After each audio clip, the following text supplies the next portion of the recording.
నేను ఎందుకు ఈ మాట చెప్తున్నానంటే, మనం జరపవలసింది 2000 సంవత్సరాల క్రితం పుట్టి వెళ్ళిన క్రీస్తు పుట్టినరోజు కాదు, ఆయన వచ్చే దినాన్ని ముందుగానే మనం సిద్ధపడి ఉండాలనేటువంటి విషయాన్ని మీకు ప్రేమపూర్వకంగానే హెచ్చరించడానికి మాటలు చెప్తున్నాను. యేసుక్రీస్తు ప్రభువారు పుడతానన్నట్టుగా పుట్టాడు, మరణిస్తాడన్నట్టుగా మరణించాడు, పునరుద్ధానుడు అవుతానన్నట్టుగా పునరుద్ధానుడయ్యాడు, తిరిగి మరలా వచ్చుచున్నాను అన్నవాడు రాక మానునా, వస్తాడు, వచ్చి తీరతాడు. ఆయన వచ్చే ముందు మనందరికీ అర్థమయ్యే విధంగా మాట్లాడిన కొన్ని సూచనలు ఏంటో చెప్పండి. ఆయన వచ్చే ముందు కొన్ని సూచనలు జరగాలన్నాడు కదా, సూచనలు ఏంటి చెప్పండి.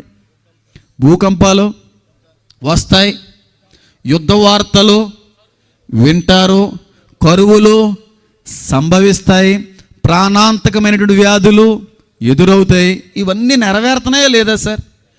3 సూచనలు చెప్పి నేను ముగించుకుంటాను. ఈ 3 సూచనలు నెరవేరుతున్నాయని చెప్పి నేను నిరూపించకపోతే, ఒకవేళ ఈ 3ంటిని ఎవరైనా అబద్ధమని కానీ నిరూపిస్తే, మరలా చెప్తున్నాను, ఈ బైబిల్ని అందరి ముందు వదిలేస్తాను. జీవితంలో సేవకుడిగా పనిచేయ నేను మానేసుకుంటాను సేవని. ప్రపంచానికి సవాల్ విసురుతున్నాను. నేను ఇచ్చే 3 సూచనలు అబద్ధము అని ఎవరైనా నిరూపిస్తే నేను సేవ మానేసుకుంటా. మొట్టమొదటి సూచన ఏంటో తెలుసా? ప్రకటన గ్రంథం 6వ అధ్యాయం 12వ వచనంలో ఉన్న ఆ సూచన నెరవేరుతుందని ఎవరన్నా గమనించారా? యేసుక్రీస్తు ప్రభువారు 2000 సంవత్సరాల క్రితం పుట్టిన ఇప్పటికీ ఆ దినాన్ని జరిపించుకుంటున్నారు, కానీ ఆయన వచ్చే దినం దగ్గర పడిందనే విషయం గమనించకుండా పుట్టిన దినాన్నే జరిగిపోయిందాన్నే జరిపించుకుంటున్న వారులారా, తప్పు అని నేను అనట్లేదు. ఏ దినమునైనా రాకడ దొంగవలే వస్తుందో నీకు తెలియదు గనుక పుట్టుక దినాన్ని ఎంత గంభీరంగా ఎంత అద్భుతంగా జరిపించుకుంటున్నావో అంత అద్భుతంగానే సిద్ధపడతావని ఆలోచనతో మాట చెప్తున్నాను.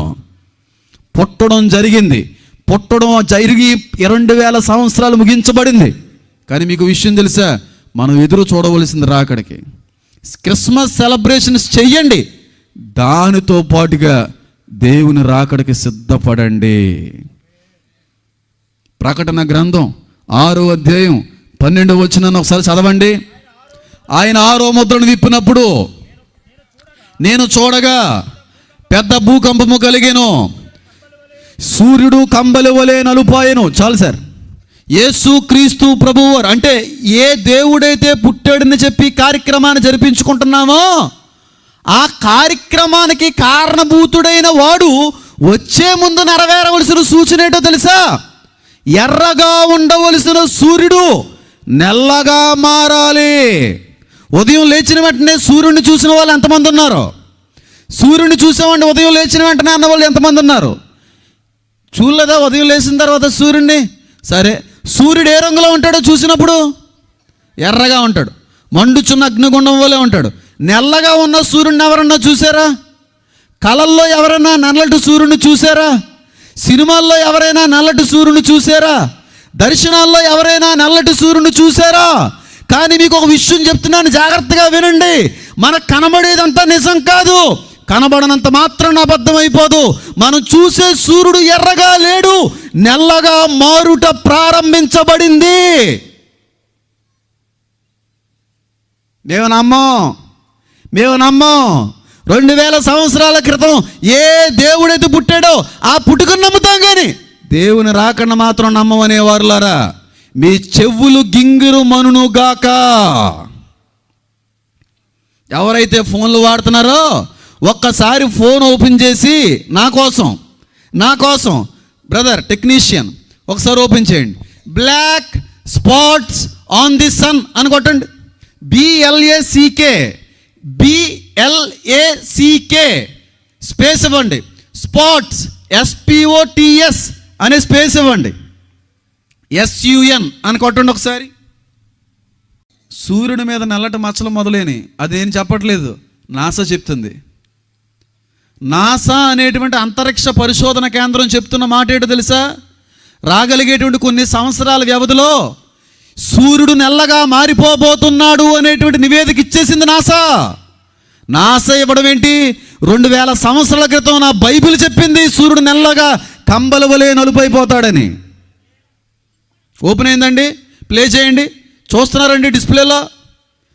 ప్రకటన గ్రంథం 6వ అధ్యాయం 12వ వచనంలో ఉన్న మాట ఏంటో తెలుసా? సూర్యబింబమంతయు కంబల వలె,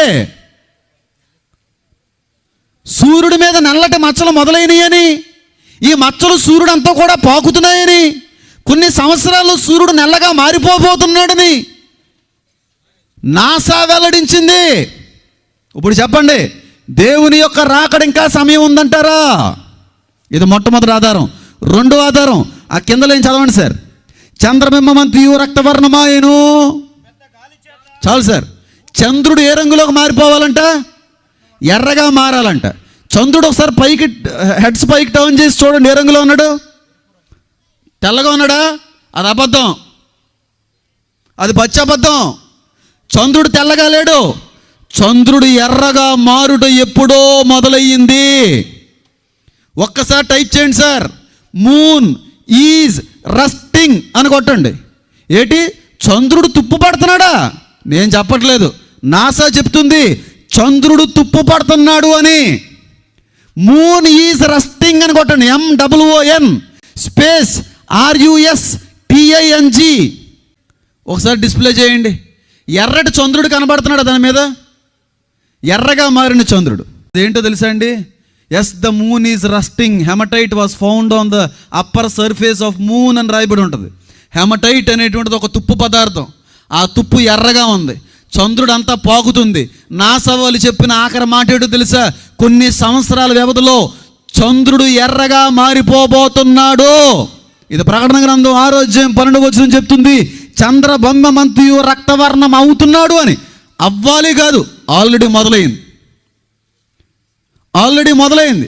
2000 సంవత్సరాల క్రితం ఆయన పుట్టిన దినం కాదు, దానితో పాటుగా రాకడ దినానికి కూడా సిద్ధపడ్డావా? డిస్ప్లే అయిందా సార్? డిస్ప్లే అయిందా? ఆఖరి ఆధారం నేను ముగించేసుకుంటాను. ప్రకటన గ్రంథం 16వ అధ్యాయం 12వ వచనం. 6వ దూత తన పాత్రను చదవండి. యూఫ్రటీసు అనే మహానది మీద కుమ్మరింపగా తూర్పు నుండి వచ్చు రాజులకు మార్గము సిద్ధపరచబడినట్లుగా దాని నీళ్లు ఎండిపోయాను. ఇది 3వ సూచన. మొట్టమొదటి చాలు సార్, సూర్యుడు నల్లగా మారాలి, చంద్రుడు ఎర్రగా మారాలి, యూఫ్రటీసు అనే మహానది ఎండిపోవాలి. ఈ 3 జరగకుండా దేవుడు రాడు. కానీ మీకు విషయం తెలుసా? ఈ యూఫ్రటీసు అనే మహానది 6000 సంవత్సరాల నుంచి పొంగి పొర్లుతున్న ఏకైక నది. ఆదాము అవ్వకాలం నుంచి కూడా ప్రవహిస్తున్న నది. ఏదైనా తోటలో నుండి శాఖలుగా విభజించబడిన 4 శాఖల్లో ఒక ప్రధానమైన నది. 6000 సంవత్సరాల నుంచి పొంగి పొర్లుతున్న ఏకైక నది. యేసు క్రీస్తు ప్రభువారు వచ్చు సమయానికి ఎండిపోవాలి. ఎండాలంటే కుదరదు. 2022వ సంవత్సరం ఇరాకీ వాటర్ రిసోర్సెస్ అనేటువంటి సంస్థ యూఫ్రటీస్ అనే మహానదిలో ఉన్న నీళ్లు రోజు రోజుకి తగ్గుతున్నాయని పరిశోధించి వారు ఇచ్చిన ఆఖరి నివేదిక ఏంటో తెలుసా? రాగలిగే 10 నుండి 20 సంవత్సరాల లోపు ఈ నది ఎండిపోతుంది అని 2022లో సంవత్సరంలో చెప్పారు. 2022వ సంవత్సరంలో చెప్పారంటే 10 సంవత్సరాలు. 2032వ సంవత్సరానికి ఈ నది అంతా కూడా ఎండిపోవాలి. కానీ 2022 నుంచి 2025 సంవత్సరం 3 సంవత్సరాలు మాత్రమే అయ్యింది. ఈ 3 సంవత్సరాలకే 90% నది ఎండిపోయింది.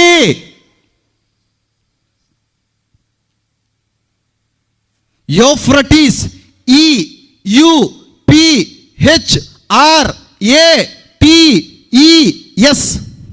స్పేస్ DRIED అని కొట్టండి సార్. కొడితే అక్కడ పక్కన ఎండిపోయినటువంటి ఫోటోలు ఉంటాయండి. ఒక నది ఎండిపోయినట్టుగా ఇలాంటి ఫోటోలు వస్తాయి. వచ్చినాయండి. అది ఏ నదో తెలుసా అండి? యూఫ్రటీస్ నది అండి. ఆ నది ఎండిపోతుందని బైబిల్ 2000 సంవత్సరాల క్రితం చెప్పిందండి. దేవుని రాకడకు సమయం లేదండి. దేవుని రాకడికి సమయం లేదండి. ఆయన వచ్చు సమయం ఆసన్నమయ్యిందండి. రానే ఉన్నవాడు ఆలస్యం చేయక వస్తున్నాడండి. మనం ఇంకా ఆయన పుట్టిన దినాన్నే జరుపుతున్నామండి. జరపండి, కానీ రాకడకు సిద్ధపడి జరపండి. యూఫ్రటీసు నది ఎండిపోయింది. 16వ ప్రకటన 12వ వచనం. 6వ దూత తన పాత్రను యూఫ్రటీసు అని మహానది మీద కుమ్మరింపగా తూర్పు నుండి వచ్చు రాజులకు మార్గము సిద్ధపరచబడినట్లు దాని నీళ్లు ఎండిపోయెను. ఎండిపోయింది, ఎండిపోలేదా? ఈ 3 ఆధారాలు ప్రపంచంలో ఉన్న ఎవడైనా, అది రాధా మనోహర్ దాస్ అయినా, కరుణాకర్ సుగ్గున అయినా, లలిత్ కుమార్ అయినా, ఎవరైనా పాస్టర్ హ్యామాన్ అనే వ్యక్తి సవాల్ విసురుతున్నాడు, అది అబద్ధం అని నిరూపించగలిగితే మతం మార్చేసుకుంటా. మతం మార్చుకోవడానికి సిద్ధంగా ఉన్నాను నేను. బైబిల్లో రాయబడిన 3 సూచనలు అబద్ధమని ఎవ్వరు నిరూపించినా సిద్ధపడ్డావా లేదా? నీ హృదయంలో ఆయనకి నిండు స్థానం దొరికిందా లేదా? ఆయన కాదని అతిగా ప్రేమించేటువంటివి ఏమన్నా నీ హృదయంలో ఉన్నాయేమో పరీక్షించుకుంటున్నావా సోదరా? ఈ రాత్రి 12 గంటలకే దేవుని రాకడొస్తే, ఈ రాత్రి 1 గంటకే దేవుని యొక్క రాకడ జరిగితే, రేపు ఉదయానికే జరగకూడదు ఏదన్నా జరిగితే, ఓ క్రైస్తవుడిగా పిలువబడుతున్న లోకస్తురాలా, నువ్వు వెళ్ళేది నరకానిక పరలోకానిక? 3 సూచనలు. మొదటి, సూర్యుడు నల్లగా మారాడు. 2, చంద్రుడు ఎర్రగా మారుట మొదలయ్యాడు. 3, అతి పెద్ద సూచన, యూఫ్రటీసు అనే మహానది ఎండిపోయింది. ఈ మహానది ఎండిపోవడం పెద్ద విషయం ఏం కాదు. ఈ ఎండిపోయిన నది దగ్గరికి వచ్చి కొంతమంది శాస్త్రులు వచ్చి పరిశోధిస్తున్నారంటే అండి, పరిశోధిస్తుంటే ఎండిపోయిన నది కింద నుంచి కేకలు వినబడుతున్నాయంట. ఎండిపోయిన నది కింద కేకలేటండి, పాడైపోయిన ఇంటిలో నుంచి కేకలు వినబడుతున్నాయంటే దానికి అర్థం ఉంటుంది. ఎండిపోయిన నది కింద కేకలు పెట్టడం ఏంటండి అని మీరు అనుకుంటే, కేకలు వినబడుతున్నాయి. వాటిని పరిశోధించి వీడియో రూపకంగా యూట్యూబ్లో పెట్టారు. యూట్యూబ్లో యూఫ్రటీస్ సౌండ్స్ అని కొట్టండి. యూఫ్రటీసు అనే మహానది, యూఫ్రటీస్ సౌండ్స్ అని కొట్టితే వచ్చేస్తుంది. ఇక్కడ ఈ నది ఎండిపోయినటువంటి నది, దానికి ఎంత సౌండ్స్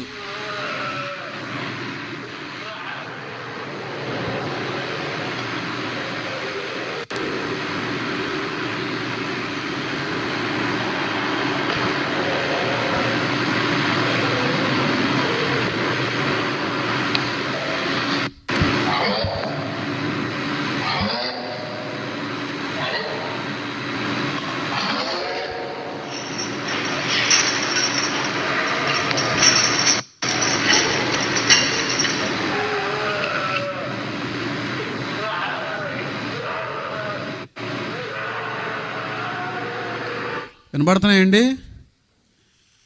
ఎండిపోయిన నది కింద కేకలేటండి. ఆ కేకలేటో తెలుసా అండి? ప్రకటన గ్రంథం 9వ అధ్యాయం 14వ వచనంలో దానికి సంబంధించింది ఉందండి. ఒకసారి చదువుతారా?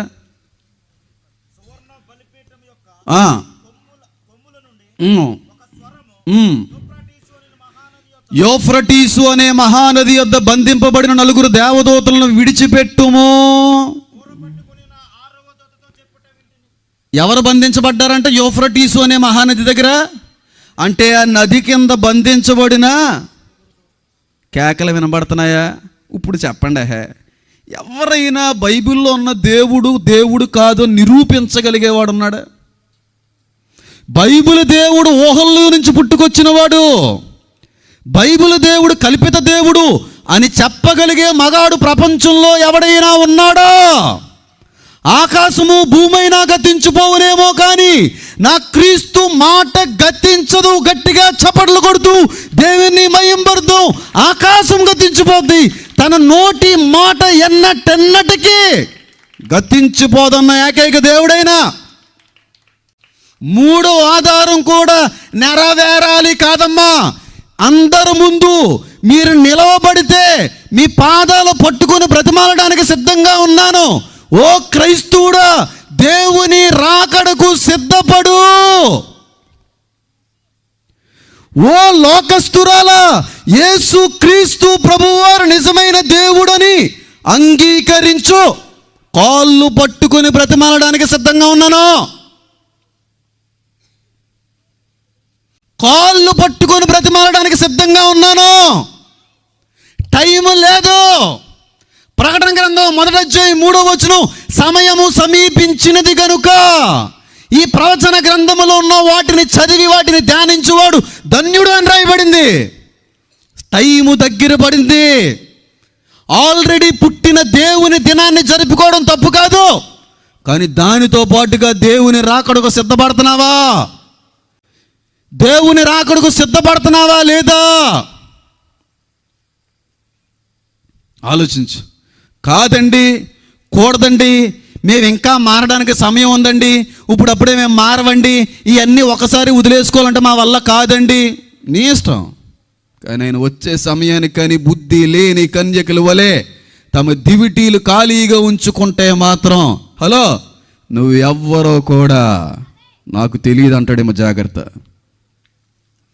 రక్షణ పొందుకున్నవాడు పరలోకానికి వెళ్ళిపోతాడు అనేది పెద్ద అబద్ధం. పిలవబడిన వారు అనేకులే, కానీ ఏర్పాటులో ఉన్నవారు కొందరే. మీ మనోనేత్రాలు దేవుడు తెరుచునుగాక, చెవిగలవాడు వినుగాక, నా నోటి మాట మీ జీవితములలో సిద్ధింపబడునుగాక. చెప్పడం నా వంతు, కాదు కూడదంటే మీ ఇష్టం. 2000 సంవత్సరాల క్రితం పుట్టాడు, జరపండి, కానీ ఆయనకి ఇష్టమైన బలిని ఇచ్చేయండి, హృదయాన్ని ఇచ్చేయండి, దేన్ని ఉంచకండి. అలాంటి హృదయంతో నువ్వు సిద్ధపడితే సరి, లేదా చాలా కష్టమైపోద్ది. మనం ఉన్నది అంత్య దినాల్లో ఉన్నాం.